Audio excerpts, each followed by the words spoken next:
No, it's a nice story in Paso because, bon, I love the potential, world-class potential of the terroir we have in Paso Robles. I love the community, the people of Paso Robles. It's a small village. Everybody is open mind, so you can really communicate. I love the weather. I love everything. I love the change.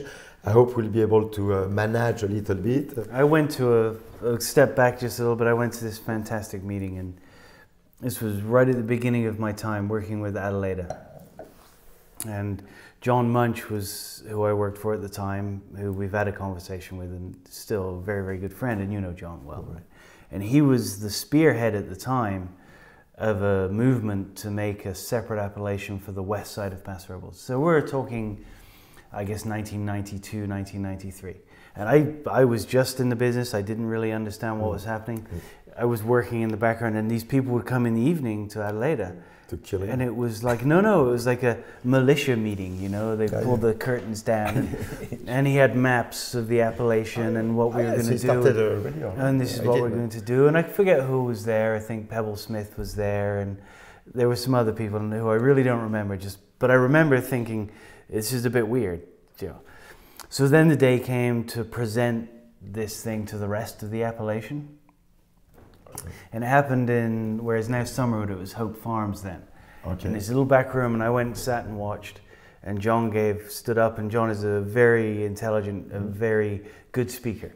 And he made a good presentation, and he's partially through his presentation, and Gary Eberly stood up and just tore him to pieces. Wow. I've never seen John lost for words before, and he just went red and looked at Gary Eberly, and everybody, nobody stood up for John. Everyone went quiet. I sat there, I'm looking at all these faces that I've seen, and no, that's not fair. So much power. And it was interesting, and I look back and go, that was a good attempt, but it was also perhaps way too early.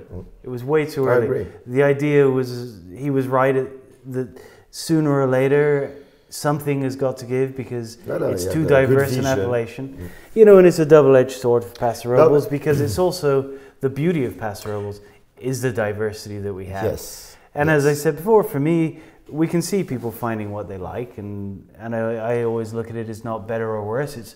There's differences, north and south, east and west, whatever you want to look at. No, it's and somewhere to follow in this subject, because it's a subject is very important for me, you know. And I was very active in the second try, who I hope will succeed.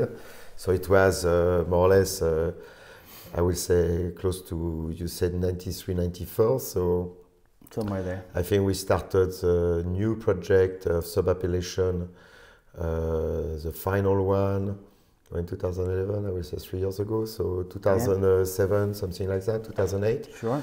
And we ended up to two kind of two sides, one where east versus west, and finally some people say, I think it will be smarter to not just limit Paso Robles in east and west. It's definitely more complex than that.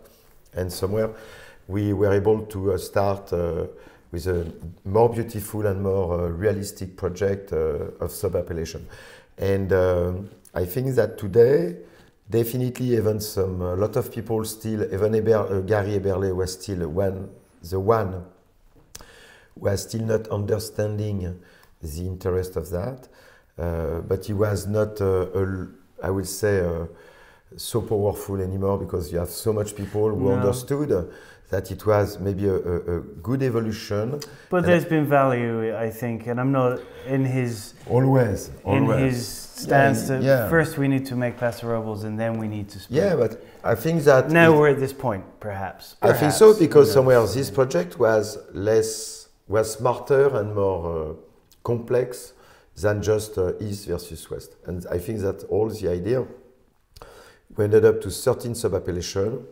You have a committee of 40 people, so it was not we just have to remember though also that in these original meetings, there was maybe 30 wineries in Paso Robles. So how do you split that? You're going to be one per appellation. No, you know? Yeah, also. So at times we grow so fast. It's incredible. But you see that very fun. You know, people who have some really great ideas, and when they start to work on them, and it's too early. And sometimes, you know, unfortunately, they fail.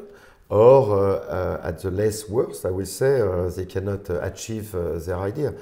But they spark the thought of others. Exactly. At least they express. For example, me, I have never forgotten that. Which is great. Time, and I've been a supporter to a degree of the current splitting up. Yeah.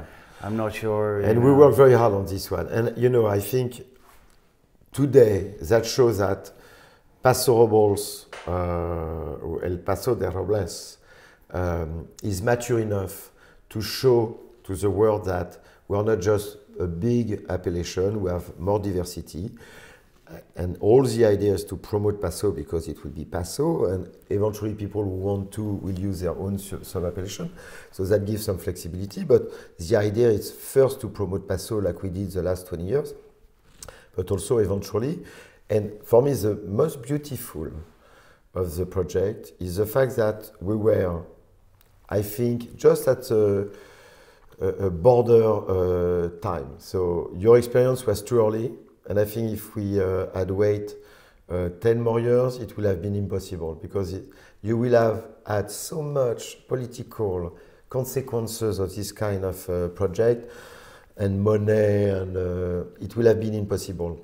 What I love, I think we are just mature enough to do it, and to do it just based on some real elements, meaning the terroir, the climate, the history, all the real stuff. There's some political lines. I've been involved in this process. After a little bit, blah, we had blah, some, blah. and I know what I'm speaking about. But yeah, me too. This kind of project is impossible. When you put a line, we know that. Someone's always on the wrong side of the line, you know? Yeah, I know, but I think it's better to have I want to be on Stephan's side of the line.